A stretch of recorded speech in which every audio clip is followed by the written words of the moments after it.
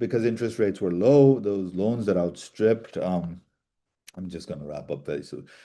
Loans that outstripped what they could afford were pushed on people because they had stagnating wages, but they wanted to buy